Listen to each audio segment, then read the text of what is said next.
custodians of the land on which we live, work and play. We pay our respects to Dark and Young country and elders past and present. We recognise the continued connection to these lands and waterways and extend this acknowledgement to the homelands and stories of those who also call this place home. We recognise our future leaders and the shared responsibility to care and protect our place and people.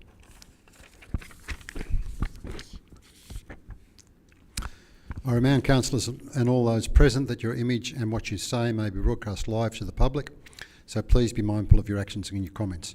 You should avoid making statements that might defame or offend, and note the recording of this meeting will be retained online and in Council's archives. Please turn off your mobile phones or switch them to silent. Filming and photography are not permitted in the meeting. Anyone observed to be filming the meeting may be asked to leave.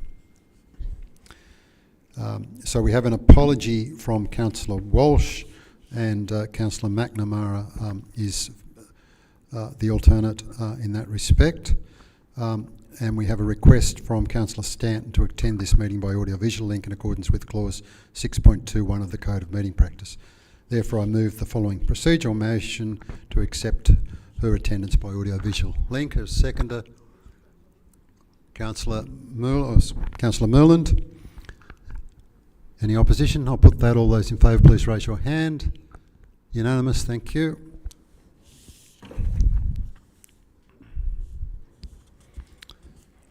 Okay, I now ask committee members to disclose any conflict of interest in items on the agenda. If anyone's got a disclosure, please make that disclosure now. Yes, Councillor Smith. Chair, I will declare a significant non-pecuniary on item 3.11 as I live in close proximity to one of the items listed. I'll be absent. I'll leave the room. Thank you, Councillor Smith.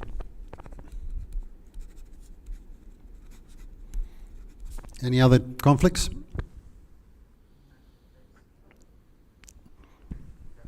Is Councillor Stanton connected? Sorry, Chair, I'll just correct the staff. I think it would be a significant non-pecuniary. Thank you.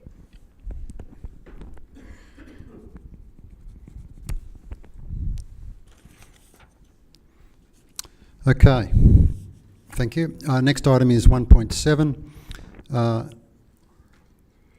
Committee determines the following items adopted without debate. So I'll go through the items and see if which ones you want. Sorry, I've got a...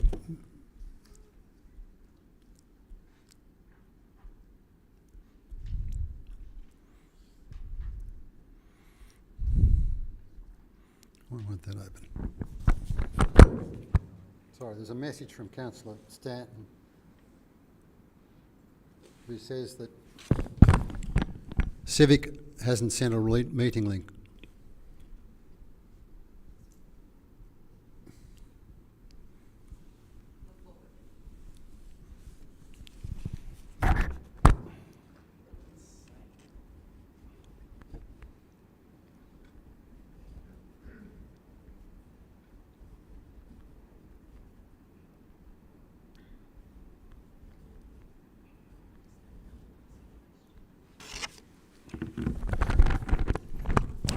Okay, so we'll go through the list. So item 3.1, the conservation plan, I'm assuming that we want to debate that. 3.2, consultant report on DA improvement. We want to debate that, yep. 3.3, appointment of community reps. We need to debate that. 3.4, fire safety report. I was thinking maybe this one we didn't need to. Anyone want it? No? All right, so that'll be an exception. I'll come back to these before we go through them. Asbestos policy, 3.5. Again, I was thinking maybe we didn't need to do that one. Nobody want it? 3.6, the mountain biking plan. There's a view, and we'll debate this shortly, that maybe we should defer that. So we'll have that in for the moment. 3.7, Davistown wetlands. You're not a member of the committee. Yes. Councillor Wright. 3.8, D8 statistics. I'll call that one. 3.9, state significant applications. I'll also call that one. 310, regulating picnic area use. I think that one needs to be debated. And 311, planning proposal, given that Councillor Smith declared a conflict, that will have to be debated. So the two that I've got that we can move by the exception is 3.4, the fire safety report, and 3.5, the asbestos policy. Moved by Councillor McNamara, a second for that. Councillor Castles, thank you. I'll put that. All those in favour? Carried unanimously. Looks like Councillor Stanton is there. Are you in favour of that, Councillor Stanton? It's just the exception report. Thank you. So that's unanimous. Okay. Chair, could Yes. I just ask a quick question, just to clarify something? I was under the impression that Councillor Walsh had actually requested that Councillor McGregor be her alternate. My understanding is that it is up to each councillor, should they not be able to attend, to actually nominate a alternate. I'm just sort of wondering whether I've got that incorrect. If somebody could clarify, perhaps through you, Chair, to the Director. I'm happy. I mean, the advice I had from staff, which I checked earlier, was that Councillor McGregor hadn't replied, and therefore they'd got on to Councillor McNamara, who had accepted. But I'm happy to be clarified. So in the resolution, Councillor, there's an order that was for the alternates, 1, 2 and 3, and we would invite in that order. So that would be what we do, not nominated by individual councillors who can replace them. So it goes in that order, and I'd probably have to ask Civic Support what order that was, but I knew Councillor McGregor was the first in that order. Sorry, I couldn't quite hear what you said there. I don't know whether your mic wasn't working properly, Director, or it could be me. Can you hear that now? Yes. I think it was me. So there's in the resolution that nominates the alternates, there's an order and identified as number 1, 2 and 3, and we invite based on that order to see who's available. So yes, that's, as opposed to a councillor nominating who should replace them. And as I said, the advice from Civic, and I'm happy, I'm not sure it's really protocol through the Director, maybe he can confer with them, that the advice I was given that Councillor McGregor was invited first. He hadn't replied, therefore Councillor McNamara was invited and replied, and the advice from Civic, which I checked before the meeting started, was that Councillor McNamara was the alternate for this meeting.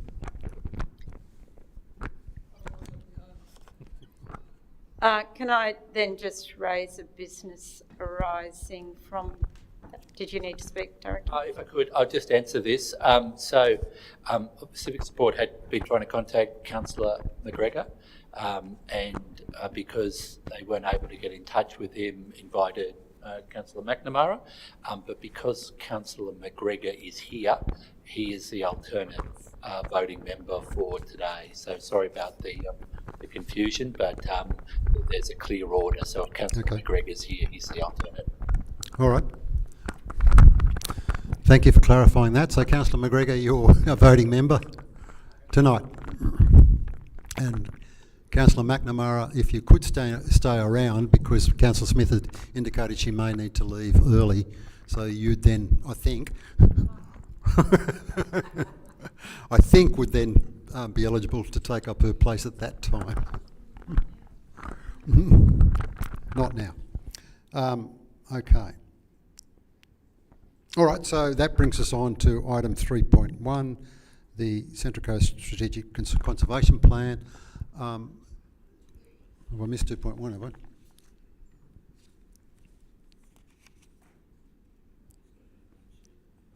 No, 2.1 is not on my run sheet.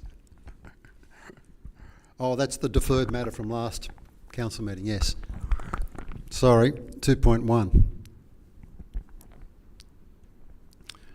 Which is the Local Infrastructure Contributions Plan. And this matter was deferred from the last meeting. There's a recommendation which I imagine is the same as the previous recommendation. Does somebody want to move the recommendation?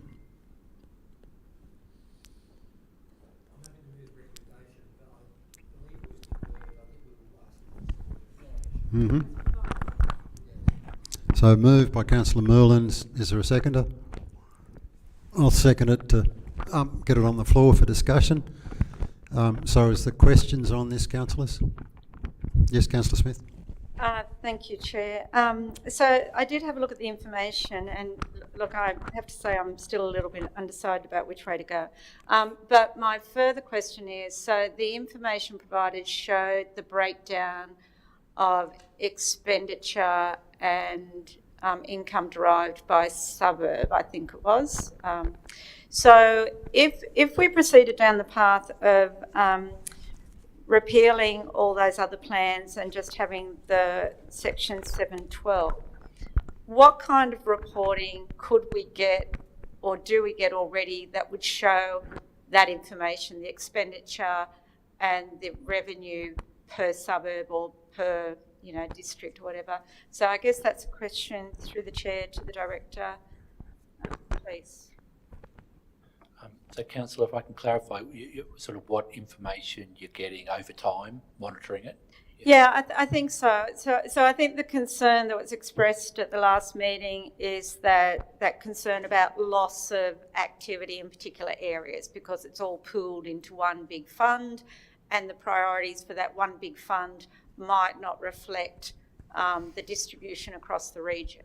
And councillors were concerned about that, and the community may be concerned about that as well.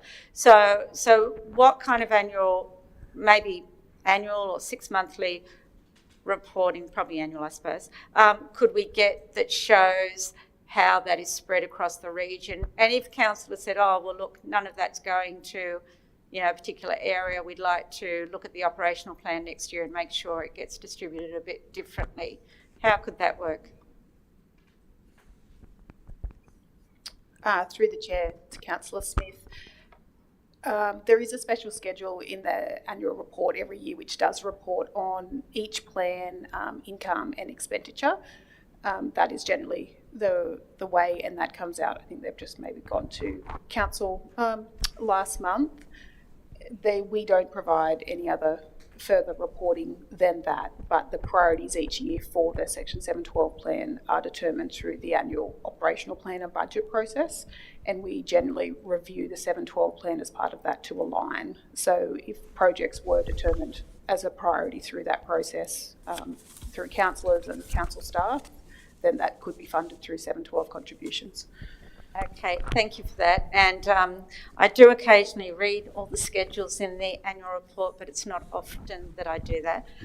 So is there, if this were to go forward as it is currently being proposed, I'd be interested in us adding a part that said that we have a regular report, and it might be a 6 monthly report, which I'll take advice from staff if they see that's impractical or just not adding value, maybe to the relevant committee. That might be the infrastructure committee, might be this one, I'm not sure. But I just think councillors, and I can't speak on behalf of everybody, but perhaps want to have more visibility about that expenditure and how it's distributed across the region, and not just at the annual report. Through your chair, so councillor, the reporting would look like the reporting on the capital works plan, because it's the same thing. So the capital works plan is what would be reported back. Part of some of the funding for some of those projects is coming from 712, and that would be put into it. So you'd get reporting and be able to track it through the capital works reporting. But I could come back with how regular that is. I think it's quite frequent, quarterly, I think. Any further discussion or questions? If not, yes? Yes, go. Could we just maybe note that as a part of this motion? Thank you. Could we just add that as a note, as a part, what are we up to, 5? Note that, or request the director to confirm a process of a quarterly report on that expenditure and allocation by suburb, I suppose. Thank you. Does that make sense? Yeah, we just need to get some words up.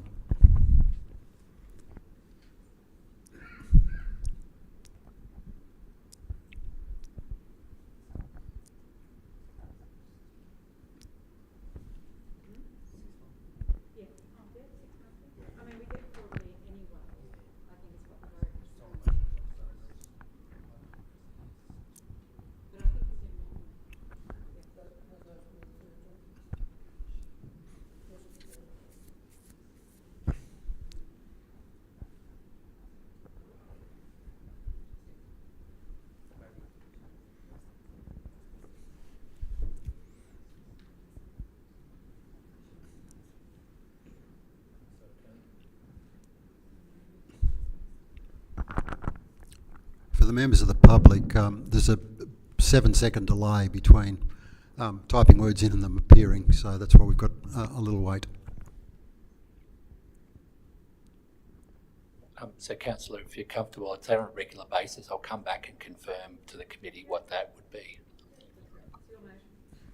Yeah, that's been accepted by the mover and the seconder. Any further debate? I'll put it. All those in favour, please raise your hand. That's unanimous, thank you. Oh, sorry, Councillor McGregor, was your hand up?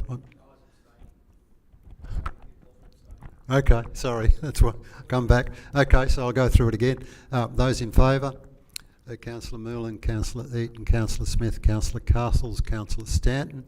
Against, and Councillor McGregor has abstained, which is of course a vote against. Now, my apologies, councillors, I forgot I moved over 1.6, which was the confirmation of the minutes, so we better go back to that. The recommendation is there. The committee confirms the minutes of the Environment Planning Committee held on 7th October 2025 as read and a true record of the meeting. Moved by Councillor Merlin, seconded by Councillor McGregor. Any discussion on that? I'll put that. All those in favour? Carried unanimously, thank you. Now I think we're on to 3.1 if I'm correct. So the Central Coast Strategic Conservation Plan, there's a motion there, but I sent through, did you get it, a amendment to that motion? If we could have that up.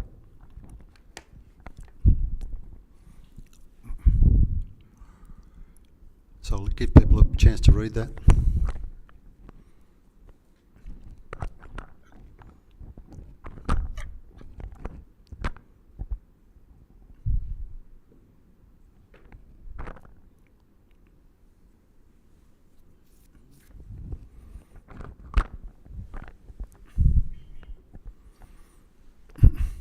So I've moved it. Is there a seconder? I remember the second one. Was that one the second one? Yes, seconded by Councillor Moorland. Tell us your amendment and maybe it'll be expected, Councillor Cassis.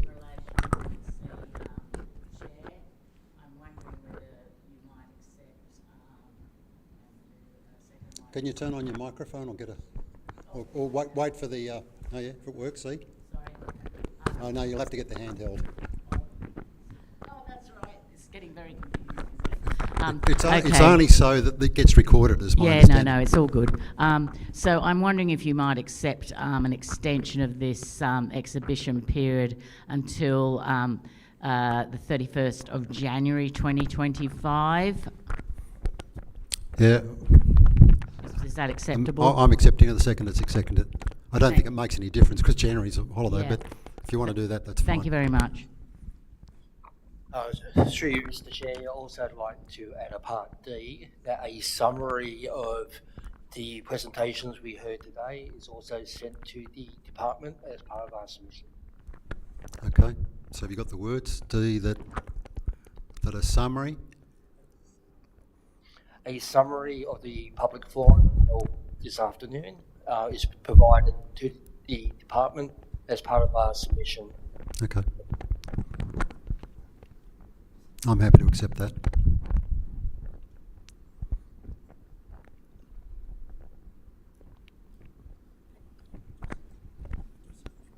If there's no others. The director wants to make some comments. Yes. Sorry, just councillors, in reviewing the draft submission, the staff just wanted to identify a few minor little changes. So if I can ask managers, strategic managers to go quickly through those. Through you, Chair, there is an issue with council's wording about our airport, and we've actually made a mistake in there. So I can share my screen if you'd like and just show you the changes that we would like to make.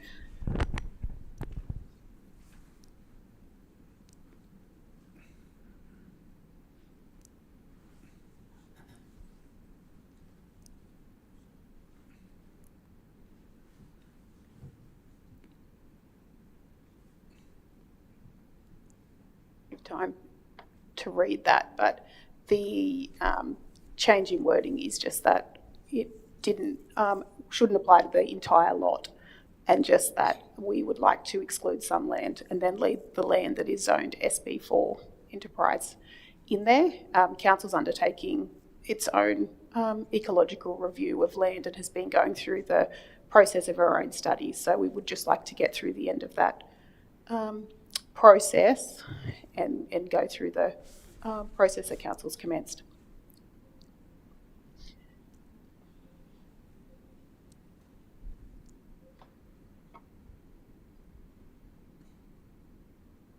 Yeah, if the exhibition period is to be extended by the Department of Planning too, it would give council an opportunity to do a thorough review of land that we own that may be included in some of those parcels of land proposed to be certified or not certified in the draft plan as well. So can you just clarify that? So basically what that means is it's only the, if you like, the airport operational land that we're now saying to be excluded. Is that the guts of it? Yes. Okay. Were there other changes? No other changes, just that we'd like to work with the department on other parcels of land that council owns, just to ensure we've done a thorough review. Mm-hmm. Okay, thank you. Councillor Millen, you wanted to speak? Just briefly, Mr. Chair, I also like to formally thank the 17 speakers, the 2 that we had at the last the subcommittee meeting, and the 15 that... It was 11, Councillor Millen. Thank you. For them giving up their time and making sure that councillors are fully aware of their thoughts and their concerns, and in some occasions their positive feedback.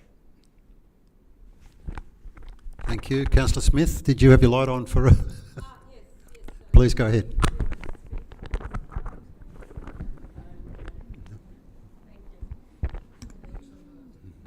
Thank you, Chair. So look, I probably have concerns about the motion that's on the screen, but I don't expect I'm going to get anywhere with that. I guess I do have a concern in the council staff submission. And look, I think there are many good points in the council staff submission. I can't remember, I haven't worked out how many items are listed in the table, but it is many, which then makes me concerned that in our covering letter we're saying we're supporting the draft strategic conservation plan, when then gone on to raise many legitimate concerns about why it's just not good enough and it's not adequate. So I would like to test whether the committee would agree to changing that wording. And look, the covering letter I don't think even references the table, or at least I couldn't see it reference the table. So perhaps it needs to do that if it doesn't do it already. So that's my first point, and I might ask the director to respond in just a minute. My second point is I think this draft strategic conservation plan is completely inadequate, completely flawed.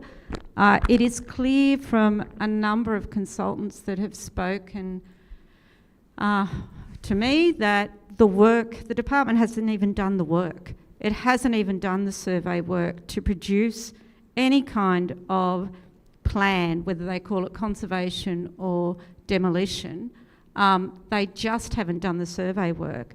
There are many questions about the areas that they have identified. There are many concerns about the complete failure of offsetting to deliver any tangible environmental benefit, and yet this strategy relies on it, and doesn't even rely on being in place before the destruction begins.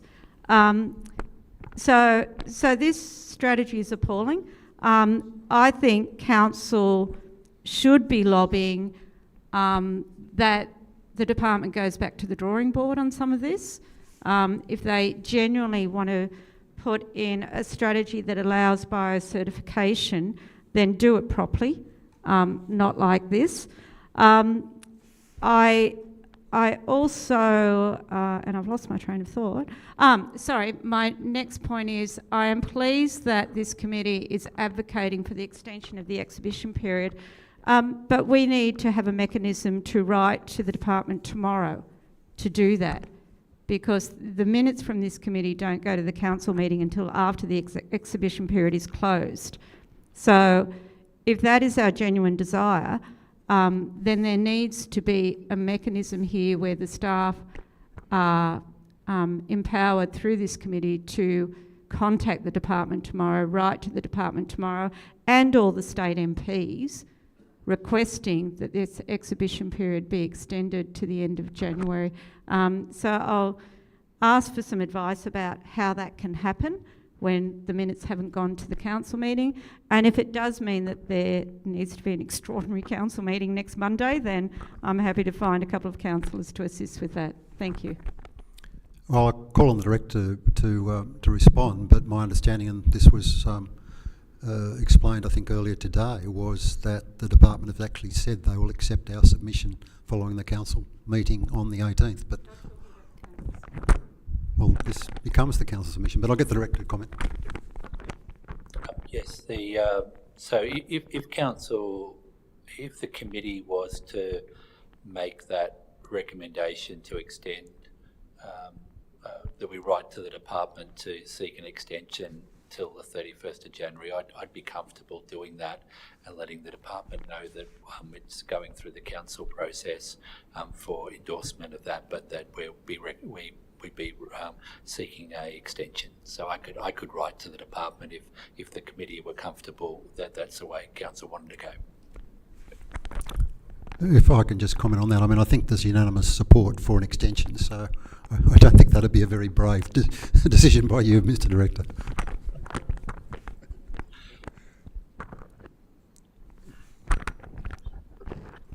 Yes, Councillor Wright. Question to the director or to the staff. Obviously, this is a New South Wales government piece. Have we had any correspondence from any of the Central Coast New South Wales government MPs about their desires to have an extension? No, I don't believe we've had any contact, Councillor.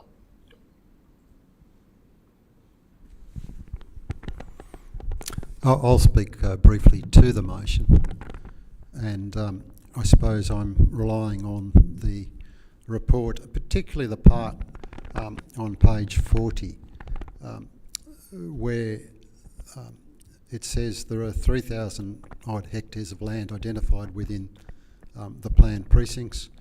This includes 1,862 1,862 hectares of land, which is capable of certification. This will result in 900 odd hectares of vegetation being lost. But we get 3,900 hectares of offsets. So it's a 4-to-1 offset. And that's why I think it is worth supporting. I don't know that you'll get that level of offsets if this didn't happen. And I'd also note that there's something in the order of $400 million worth of biodiversity contributions required for the development of the certified land. Now that's a lot of money that can do a lot of conservation and environmental outcomes. I agree there are some concerns about how that's going to be rolled out, but that's addressed in our submission. So that's the basis that I'm supporting the plan as it is.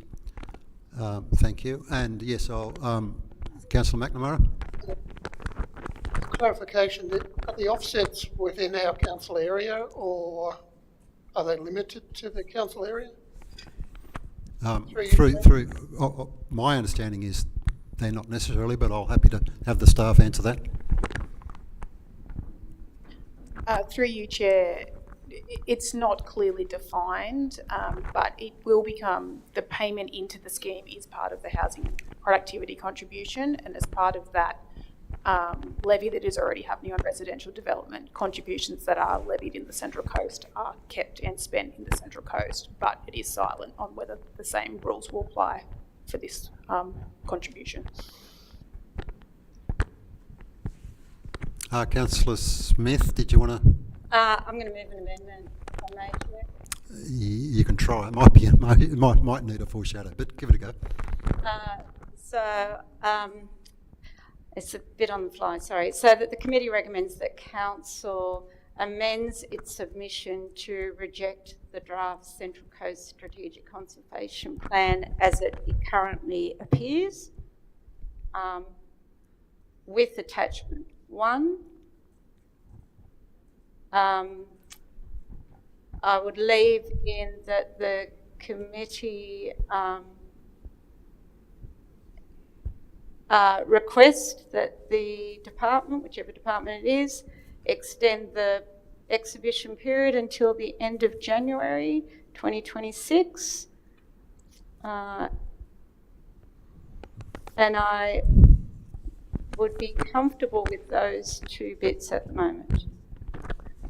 I'm going to rule that that's a negative to the motion, Councillor Smith, so if the motion fails, you can move it as a foreshadow. In what sense, Chair? Sorry, can you clarify your ruling? I'm ruling that it's a negative to the motion, and therefore you'll have to move it as a foreshadowed if the motion fails. In what sense is it a negative? Yours doesn't endorse the strategy, whereas clearly the submission as it is does endorse it. Really? The staff are saying that endorses the draft strategic conservation plan? Goodness gracious. Yes, thank you. Councillor Wright? Thank you, Chair. To the staff, one question I had. So in the letter, in council submission to the draft coastal strategic conservation plan, it does list council land concerns regarding Watervale. I'm interested to hear any concerns the council might have in regard to the Carrick Road Reserve site at Kincumber, noting that development on that site would also impact the council, because my understanding is that the council owns the front plot of land and there are 4 plots of land in that development.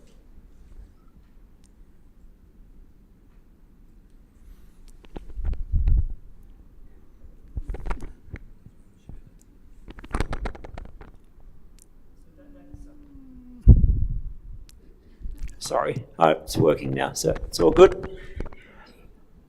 Through you, Mr. Chair. Yeah, that site I believe you're referring to, it's the Darkinjung owned site, which is subject to a state-led rezoning. Is that correct? Yep. Yeah, we'd probably need to take that site on notice. I'm aware that that site's proposed to be certified under the draft Central Coast Strategic Conservation Plan. But your specific question relates to some adjoining council-owned land. Is that to do with the water tower site? No, so there are, I believe, 4 plots of land on the site, and council owns the front section that directly backs Avoca Drive. So there is a footpath that goes through from Carrick Road Reserve to a neighbouring side street. Council owns the land immediately in front that combines with Avoca Drive, is my understanding. So hence, if development was to happen at this site, I imagine that would have an impact on council, because council owns that front section. So we would need to look at that as well. You would probably need to take that on notice, just to have a closer look at that land. All right, further discussion? Chair, could I get my foreshadow listed in the minutes, please? Yes, happy to have that done. Mm-hmm. I'm assuming that the staff have got the wording. Do you want to go and consult with them, Councillor Smith? Does anybody want to sort of Commissioner, just for the purpose of the minutes.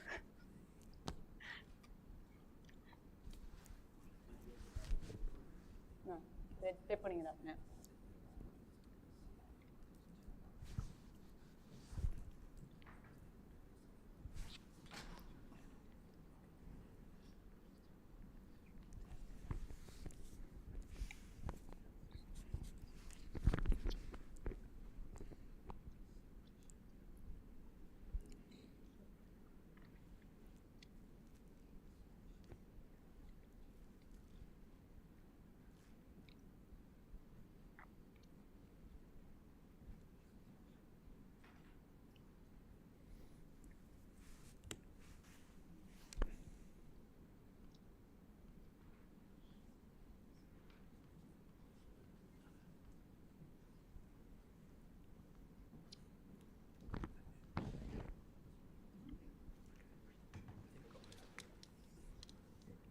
You can improve it if you want.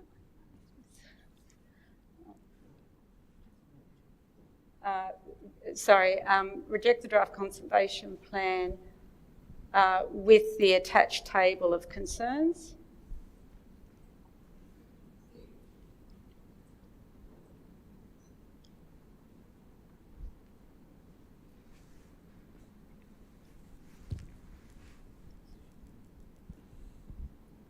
And I think the second part was just that the committee recommend the council write to the relevant department to request an extension of the exhibition period until 31st of January.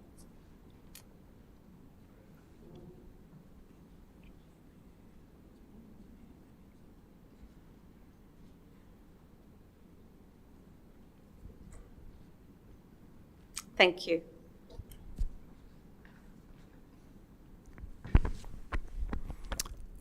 All right, I'll declare the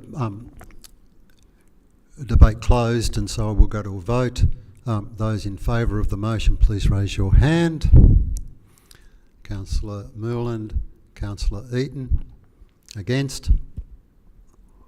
Councillor McGregor. Was it? We'll go again, sorry. Maybe there's a lag too, I'm not sure. Ah. All right, we'll go again. Those in favour? Councillor Eaton, Councillor Stanton, I can see it now. Yes, it's quite hard to see, Councillor Stanton, I apologise. And Councillor Moreland. Those against? Councillor McGregor, Councillor Castles, Councillor Smith. Using my casting vote, I'll declare the motion carried. Councillors, in the there may be some staff. Can we move to item 3.6? I'll procedurally put that because I think there's a view to defer that matter. So I'll move a procedural motion that we next go to item 3.6, the mountain bike plan. Is there a seconder for that? Any debate on that? All right, I'll put that procedural motion. Unanimous, carried. And in respect of 3.6, I'll move that this matter be deferred to the December committee meeting, and the committee invites a representative of the mountain bike community. And Councillor Smith, did you want to have a environmental representative? Yes, please. And an environmental representative to address the committee. Councillor Smith, you want to second that? No. Councillor McGregor is saying he'll second it. Sorry, are you seconding it, Councillor McGregor? That, sure, of course. You'll need the mic, or trying to see if it works. Is that work? That sounds like it's working. I recall there was some earlier talk about having representative from mountain biking, environment, and potentially Indigenous as well. Is there an opportunity for an Indigenous speaker as well, or not? Yep, well, I think everyone's happy with that. If so can we add that? Yep. That'd be great, thank you. So we'll need to get that up. So point one will be that this matter is deferred to the December meeting. Two, that the committee invites representatives from a representative from mountain bike group, environmental group, and an Indigenous representative to address the meeting.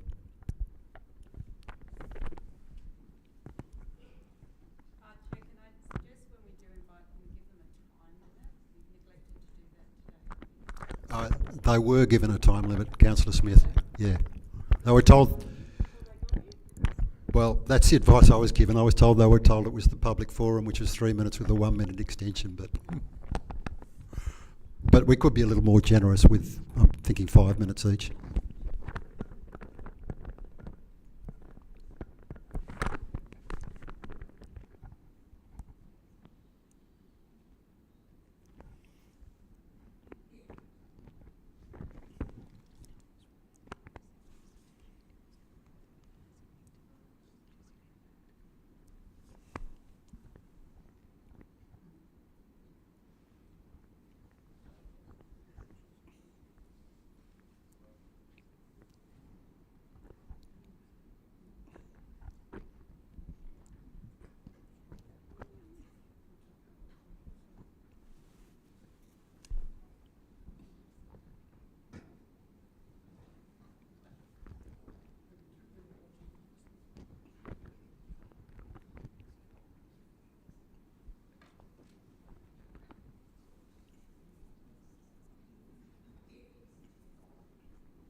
Okay, I guess I moved that, and Councillor McGregor seconded, didn't he? Any further debate? Otherwise, I'll put all those in favour. Carried unanimously. Okay, now we go to 3.2, the consultant report on the DA improvement update, and I might ask the director to, or his, okay. Through the chair, I'll ask the Manager of Development Assessment to give councillors a little bit more of an update. Since we wrote the report, we've received some more feedback from the Department of Planning about we haven't received their final report, but they've given us a table, and the DA manager will just take you through some of the things in that information we've received. Thank you very much, Mr. Director, and through you, Mr. Chair. The committee will recall in September that we had a guide, an independent planning consultant, come and speak briefly to the committee. That was an opportunity that came up with the Department of Planning to have that independent consultant undertake a bit of a review of council's DA processes, essentially to suggest any recommendations for improvement. That's off the back of the DA improvement plan that we've implemented internally. When that opportunity came up, we saw it essentially as an opportunity to have some external eyes, somebody different have a look at things rather than just staff internally. So we grabbed that opportunity. As the director said, we haven't yet got the final report, but there's been some correspondence back and forth with the department. Presentation up on the board for the interest of committee members. I guess I just wanted to outline some of the things that are emerging in that report. I guess the first is some recommended changes to pre-DA services.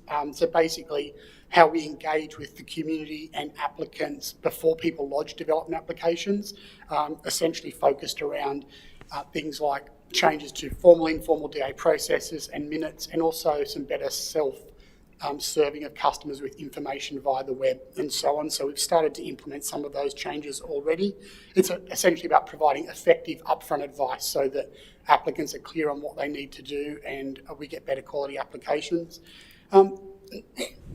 Excuse me, some slightly altered dart and triage process. So this is the next step really, where applications are lodged on the portal and council staff review them, really around I guess pushing poor applications back to applicants to be corrected or additional information provided, and then accepting those applications that are suitable for assessment, and the consultant has made a couple of recommendations about that.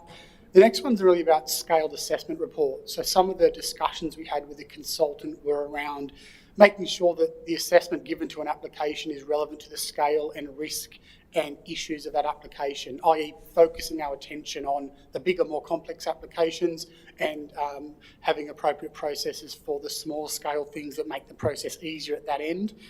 Some slightly changed technical arrangements, really IT things to avoid some portal issues and to, I guess, try and marry up what the legislation requires with how operating systems work.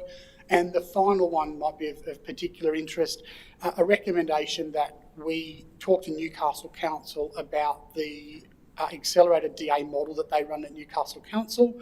We've already engaged with Newcastle Council over the last couple of months, and we're starting to have some closer meetings. They've famously improved their DA processing times significantly, and we're talking to them about their experiences and how we could potentially implement some of those. The next steps are that we hope to get that report from the department and the external consultant in the next couple of weeks. We were advised it would be available for tabling at the meeting tonight, but once we've got that, we'll come back to councillors with any further discussions we need to have. Thank you. Recommendation moved by Councillor Merlin, seconded by Councillor McGregor. Is there any further discussion, questions? No? All right, I'll put it. All those in favour? I've lost Councillor Stanton off the screen. There you go. Councillor Stanton? Yes, hand up. Thank you. Okay, that's unanimous. Okay, the next item is the appointment of community reps to the Mangrove Mountain Advisory Committee. I believe we're going to have to move into confidential session. Chair, can I put forward a motion that I don't think would require confidential? Try your luck, Councillor Smith. Yep. And could I move that point 1 can stand as is.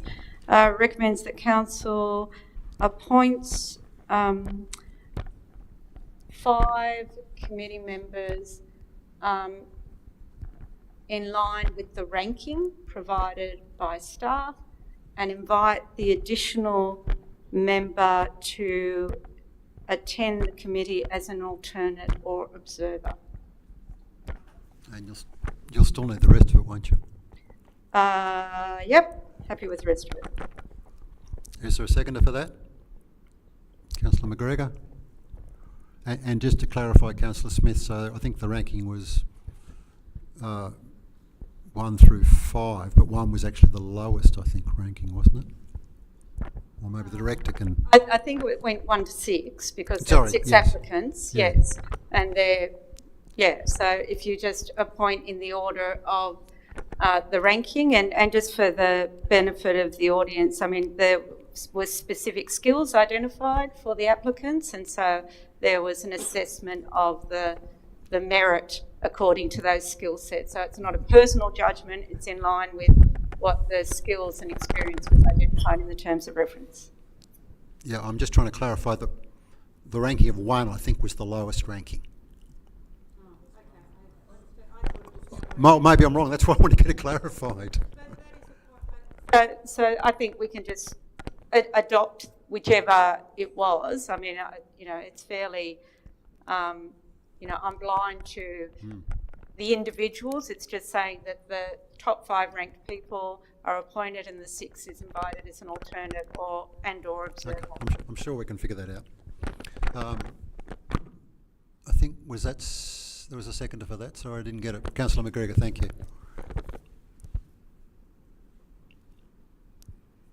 Again, we'll just wait for it to get it up.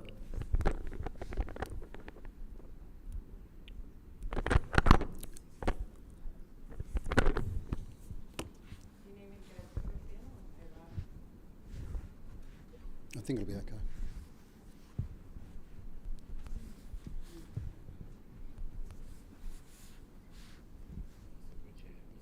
So, sorry, it was part 1 as it was, and then it was basically what's there, recommends that council appoints 5 committee members in line with the ranking by staff and invite the additional applicant to attend as an alternate / observer.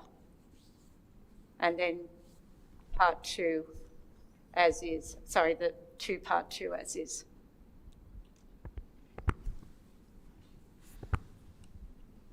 Oh, yeah, that's right. Sorry, what staff have got there is fine. And invite the 6th applicant to attend as an alternate / observer.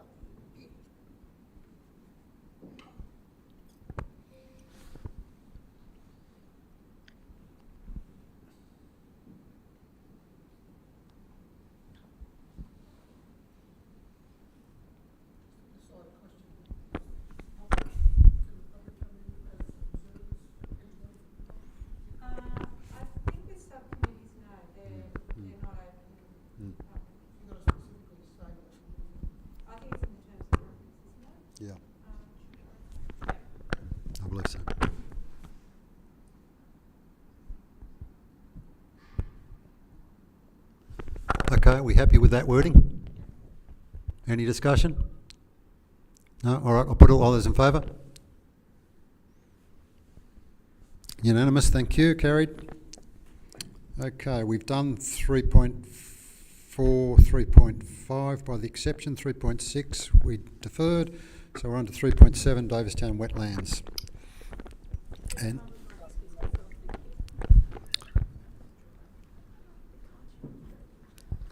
so Councillor Smith's got another engagement, so Councillor McNamara, welcome to the meeting.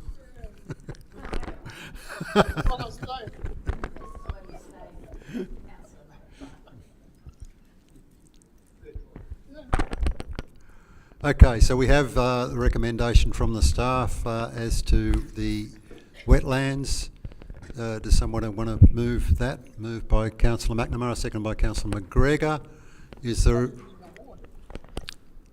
there any? Can I speak to it, Mr.? Yeah, I'm just seeing if there's any staff who are going to speak on this, Mr. Director. No? If the mover and the seconder don't want to speak, then I'm happy to hand over to you, Councillor Wright. Thank you, Mr. Chair. So obviously this is a piece that we've been working on for quite some time, and I do have to say I'm quite impressed with the level of detail that the staff have put together on this. So, you know, this has been a plan that's been in the works probably since the start of this year, you know, in terms of the original motion that Councillor Walsh and I worked on to have the actual restriction brought back on the Davistown Wetland Fund, and then when we worked together again with Mayor McKenna and obviously the rest of the councillors as well, of actually going through the process of allocating an interest component each year and actually building out the 10-year plan of work. So the council staff, to their credit, have worked very diligently over the last few months on this, and I can see it very clearly what lays out what works will occur over that 10-year period. And I think that certainly meets the community expectation of what a 10-year plan of works looks like. So what this does is, you know, provide full certainty to the community that the money that has always been held in the hands of the Davistown community is now going to be spent on the Davistown community over the next 10 years, utilising the initial fund plus the interest rate component. So that is very pleasing to see. Yeah, no further comments other than glad to see this is this cab's off the rank. Thank you. Any further speakers? I think Councillor Wright, you deserve some credit for getting this onto the agenda, so it's nice to see a result, isn't it? All right, I'll put that. All is in favour?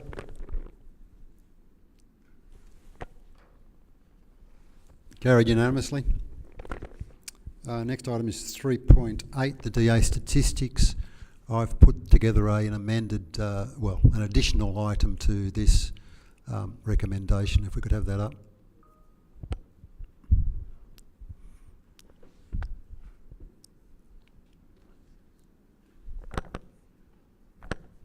Oh, sorry, it should still have the first part.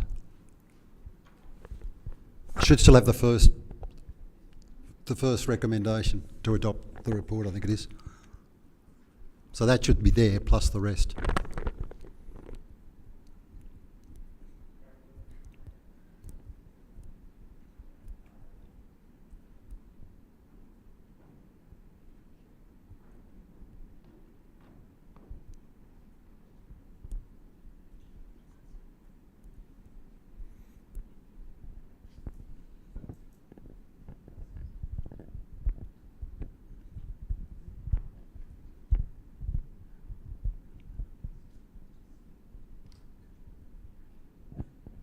Okay, that's correct. So I'm moving that as a seconder for it.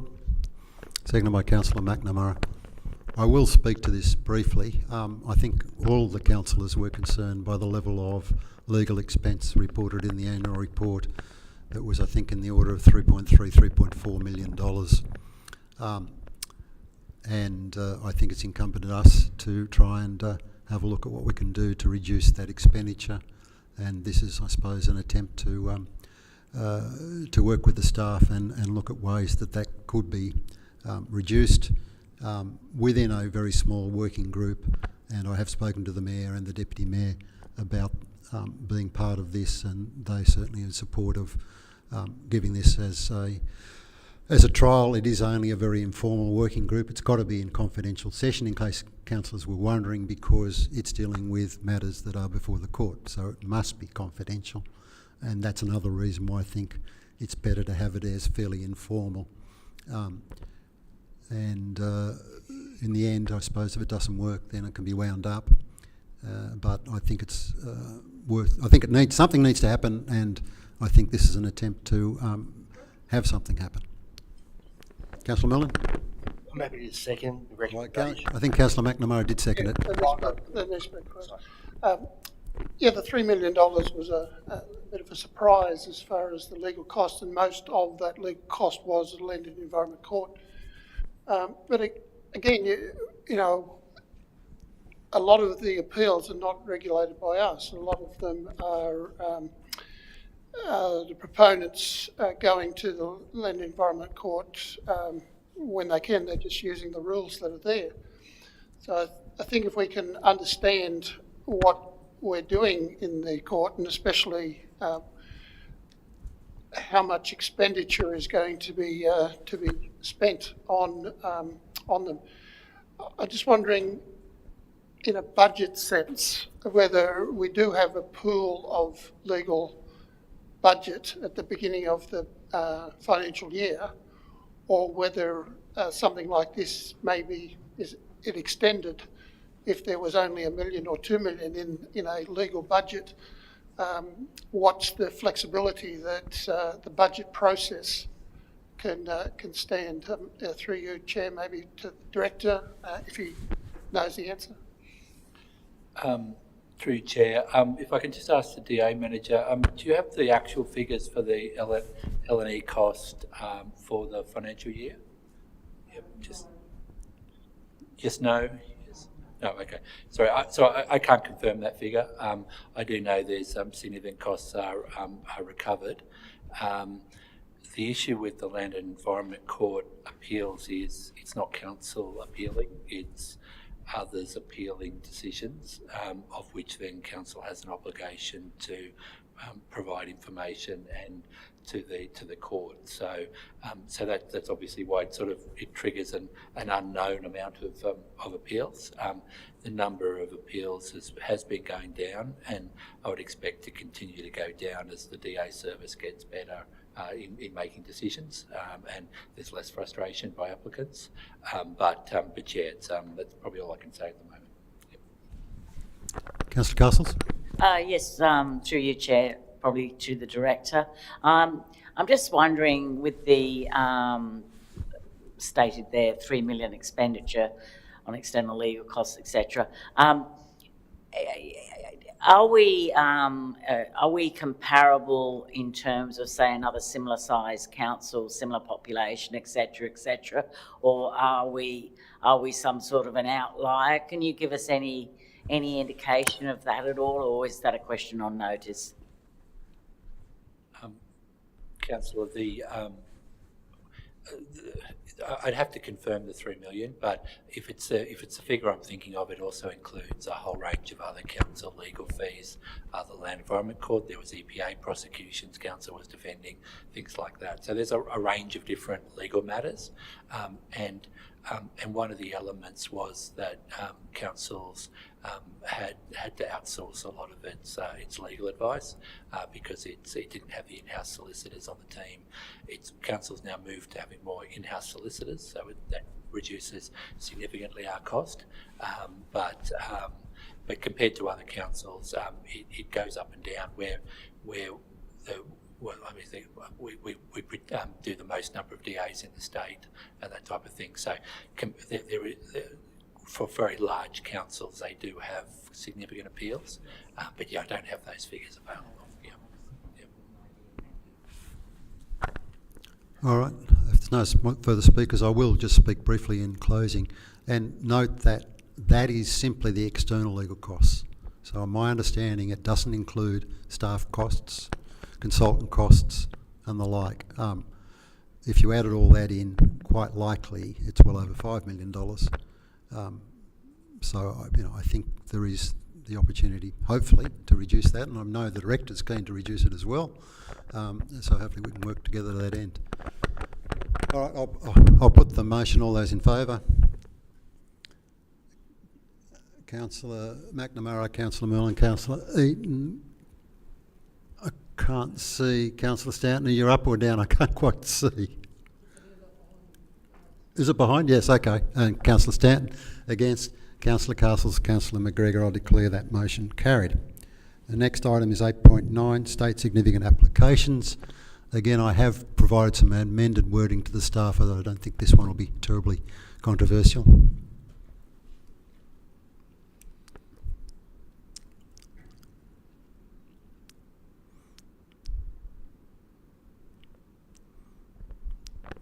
Yes, there it is. So I'll move it again.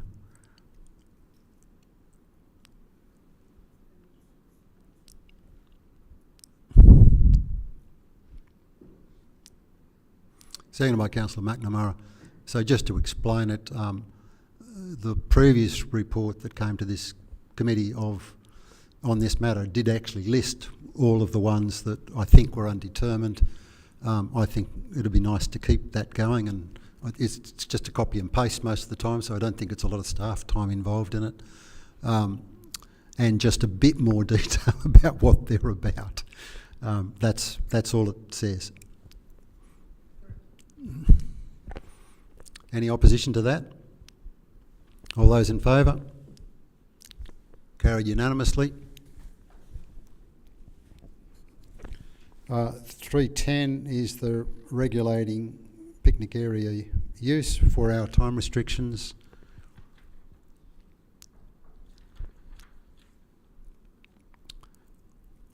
I'm not happy with the recommendation, but I haven't got an alternate. Does anyone want to move it, or have you got it to Mr. Director? Have you got anyone through the staff who wants to speak to this? If I can just ask the compliance manager to quickly just outline the report for councillors.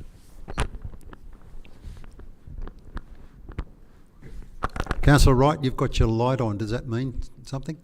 I had a question, but happy to let the staff speak first. Okay.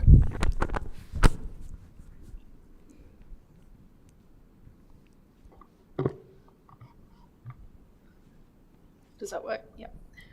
Through you, Mr. Chair, I guess we looked at alternatives and options that other councils do in this space of regulating picnic areas. And there was quite a varying degree of element of regulation across particularly Sydney councils. There is a location, I'll just find it, it's Centennial Parklands, and they do offer a booking.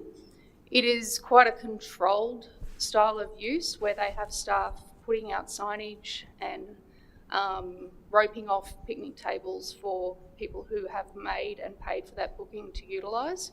So quite resource intensive process to do that. We looked at Sutherland Council as well, who have a first come first serve approach, but they encourage shared use of the picnic areas, so not regulating it as such. It is really probably for Central Coast quite a challenge. We've got such a large local government area that we would need to look at how we cover the coast and resource something so intensive as what the Centennial Parklands model might be, where we section off tables and allow paid users to utilise those areas. If we went to a booking approach for 4 hours, one of the challenges we face as rangers is that whilst we can issue fines for non-compliance with using public spaces, we don't have regulatory powers to demand someone's identification. So if you think about parking fines, we can use their registration number to issue a fine or a ticket under that registration. Where someone is utilising a picnic table, we can't use their registration, we can't demand their identification. So they could tell us any name and contact details, and that fine will become invalid. It becomes a very challenging space and resource intensive.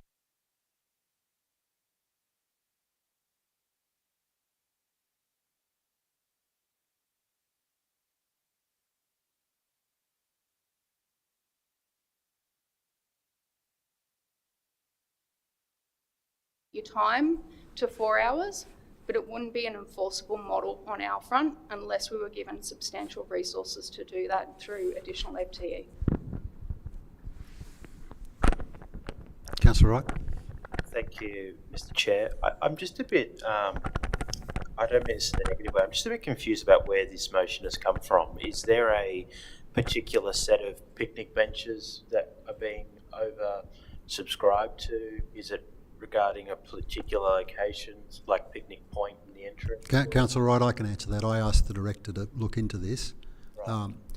partly because, yes, some picnic shelters, and particularly one at Summerland Point, was actually occupied for a number of years.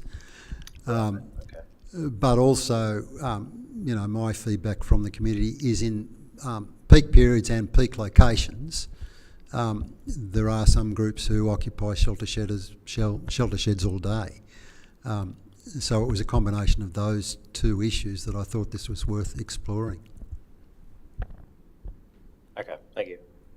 And if I can then, through to the staff, did we look at a potential of a trial with that? I mean, I agree, I don't think the fee system really is probably doable, but there is a bookability system which I think is referred to, where you do council halls and the like. Could we look at a trial in a particular area, peak area, the entrance Terrigal, somewhere like that, and see what the result is? That wouldn't be that intensive, would it? I guess we could. Looking at a trial, we would still need to be able to resource it, and considering how to section off if that table was booked. So that would require a staff member to attend the location quite early on the booking day and putting up signage to say that that space has been booked. Otherwise, you'll end up with conflicts. So I guess we would need to work out how we would be willing to resolve those conflicts if they arose, particularly because it's not enforceable. Councillor McNamara. I would look at this in a different way, and that is, it's good we've got so many people wanting to have a picnic or stay the whole day or whatever, but where are these locations, and what about providing more picnic tables and benches for people to spread out a little bit more? So that's going to have some expenditure involved with it, but we're either going to want people to come and enjoy themselves or not. I just think that there's another way to do it and fix the problem, and that might be more benches in the most visited locations. Thank you. Councillor Castles. Yes, I have to say I was pleased when I started to read it through and saw that the preferred option was the option that was, I guess, highlighted by, obviously through you, Chair, to the Director, and also through to Jan, that it was good to see that that was the option that was actually being suggested as a preferred option. I think it is important that we don't make life too complicated. There are issues which will be almost impossible around enforcement and various other things. I'm also concerned if there was to be any charges involved, which clearly that's not what's being recommended here, because very often what I've observed is that a lot of those sort of popular areas, picnic, where there are picnic tables, shelters, etc., are used for things like, small children's birthday party or whatever, things like that. And to be honest with you, I mean, means that it is not something that's going to prevent people, even if they're on quite a low income, for still being able to have somewhere nice to go to have a birthday party. So I think keeping it as is at the moment is ideal. I have to say I wouldn't be in favour of a trial myself. So hopefully we can move forward and maintain what we already have. I don't have an objection to signage, perhaps some extra signage just in a friendly way rather than sort of all these crosses through things, all the things you can't do, one of the more positive what you can do sort of thing for your 4 hours. I think that's, I don't have a problem with that, but I'd like to think that we might maintain what we've got. Thank you. So Councillor Castles, I think that was speaking in favour of the staff recommendation, so do you want to move that, which is the recommendation in front? Moved by Councillor Castles, is there a seconder? Councillor McGregor, yep. Councillor McGregor, did you want to speak? Any further discussion?